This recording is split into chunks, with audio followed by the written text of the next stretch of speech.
Hello, learners. Today I have come to you to make a discussion on the poem Ode to Nightingale on different stages.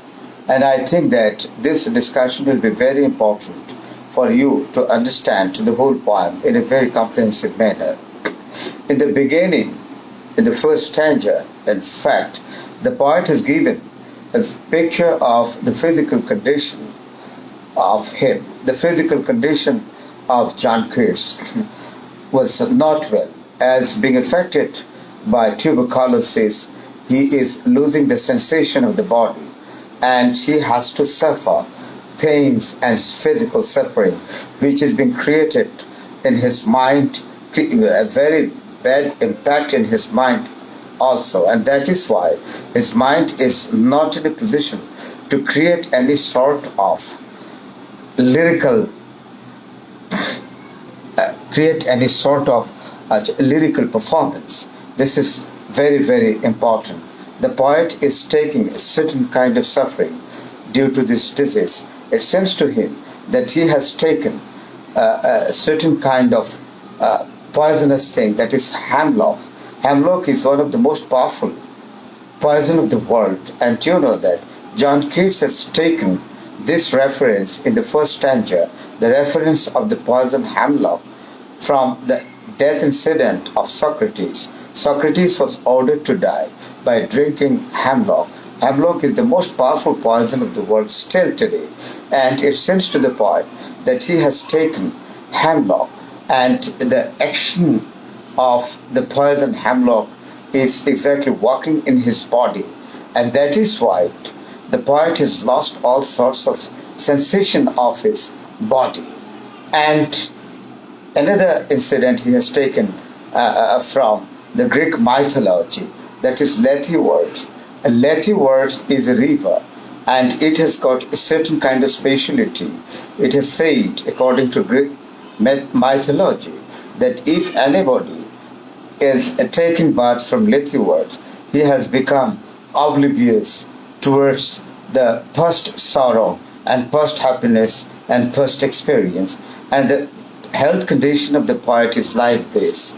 He has taken a bath from Lethe words, and that is why the poet has become oblivious to the worldly thing. Now, it is the style of the poet of writing that he has escaped from the world of reality, because the world of reality, as I said, is full of suffering, full of pains, full of disdains, full of despairs, etc. And that is why now the poet wants to visit in the world of imagination. In the world of imagination, the poet is watching the bird. The poet is called the bird as the light-winged bird. The nightingale seems to be very beautiful, and it is singing. It is singing, creating melodies, and it is a thorough thinking about the nightingale by the poet that it definitely belongs to the world of imagination. And the poet thinks that any creature, any human being in the world of reality or practical world cannot produce such symphony, cannot produce such melody, cannot produce such singing. Since the nightingale belongs to the world of imagination, it has been possible on the part of this creature to create this sort of melodious singing. And the poet in the last lines of the first stanza describes that where the nightingale is singing, it is a very, very beautiful place, full of shadows, beach and green, and definitely it is a melodious plot. In the second stanza, the poet has described his condition, that he has taken wine, that is a certain kind of wine which has got the speciality, particularly in quality. And this quality wine has been produced particularly in a different style, in different manner.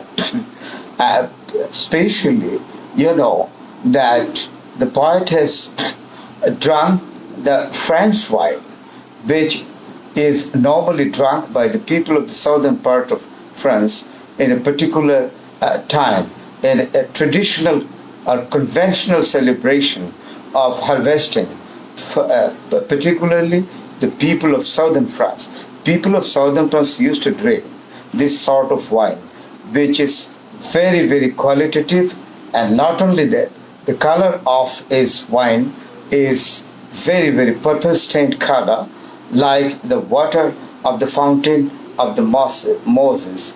And the people of the southern France used to drink this sort of wine, and the dance and merrymaking welcoming the harvesting time in the southern France. And the poet has taken, or poet has done, this kind of wine in order to make him oblivious to the world of reality, but to make his sojournity in the field of imagination.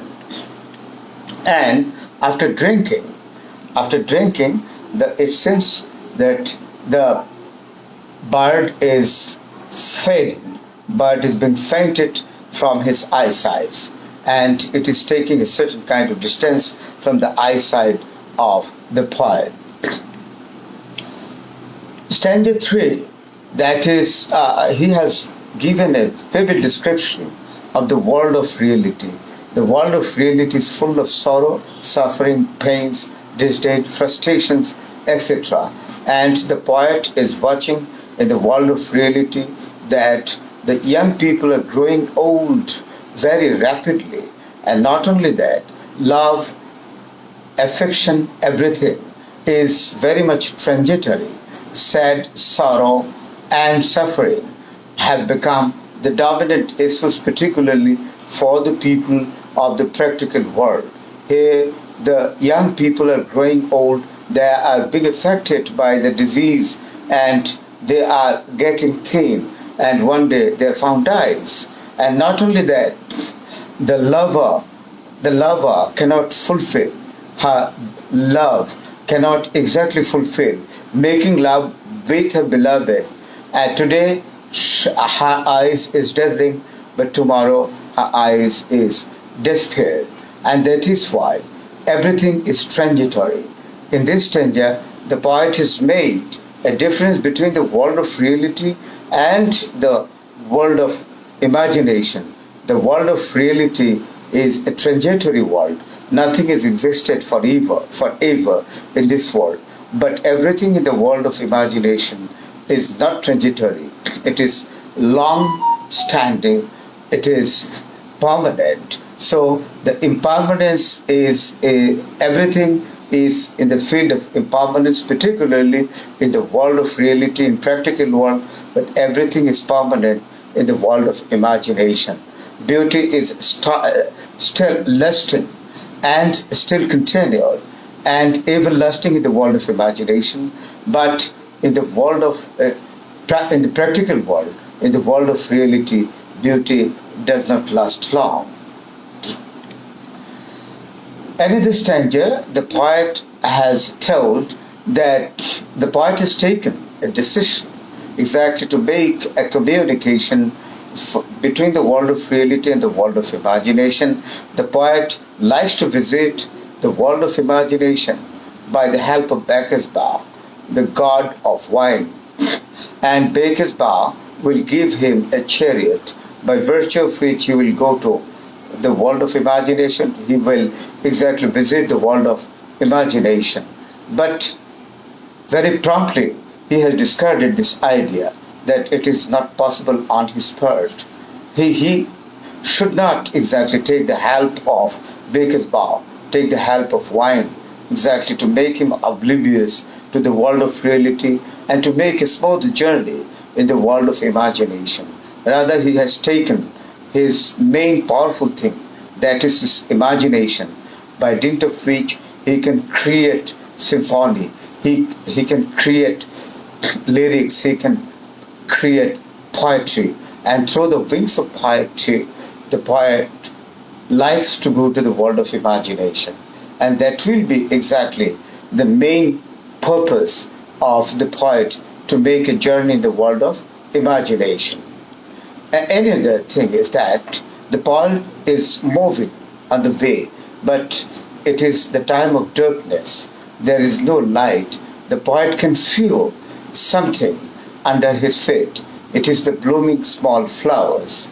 and the poet can exactly feel the touch of the flowers and grasses. How, in this connection, the poet has taken this example in order to make the readers, in order to make the learners understand that the poet can even, the condition is that the poet is not in a position to watch what he is exactly trotting under his feet.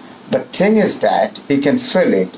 It is called sensuousness. Sensuousness is very important to feel any beautiful thing by touch. And the John Keats has given this certain kind of new idea in his poetry, sensuousness. And sensuousness has not been used in such a way, by example, by any other poet in English literature. And the poet is giving the colorful description of the beauty of summer in England. You know that the England is a cold country. Most of the year, most of the time of the year, the people has to face cold. But summer is a very appreciating season. In this stanza, in the last line, the poet has appreciated the summer and the insects flying in the summer to find out the honey in different flowers. Another stanza is very important here. That is this stanza is very important. In this stanza, the poet has called the bird is an immortal bird. Here, another example has been taken exactly to make a difference between the world of reality and the world of imagination. The bird, since it is belonging to the world of imagination, the bird, nightingale, has not decay and death. The bird is immortal. But on the other hand, the life of the poet is mortal, or every creature belonging to the world of reality, practical world, dies and decay. But everything in the world of imagination does not face any sort of death and decay. And that is why the bird, nightingale, is an immortal bird. Another example the poet has taken from the Old Testament of the Bible, that is very, very beautiful example, that a Palestinian, not Palestinian, Jewish girl has been married to the Palestinian family, and her name is Ruth. And it is very unfortunate. Ruth, after her marriage, she has lost her husband, and her husband was a quite young man, and she was also a quite young lady. But it is the tradition that after the death of the husband, the widow is not allowed to go to her father's house. Ruth is confined in the residence of his father-in-law. She is not allowed to go to her father's house. And not only that, she is under the persecution by every member of the house of his husband, deceased husband. And not only that, she is forcefully sent to the field to harvest the crops. And Ruth is under extreme persecution in the house of his husband. And since her husband is no more in this world, she has to face it without speaking a little bit or making any sort of protest. And Ruth, when she is harvesting in the midst of the field, she is watching time and again towards the house of her father, if somebody has come exactly to rescue her from this sort of suffering. But she knows it very well. Nobody would come, according to the tradition, to rescue him. Her mind is tormented and under extreme suffering.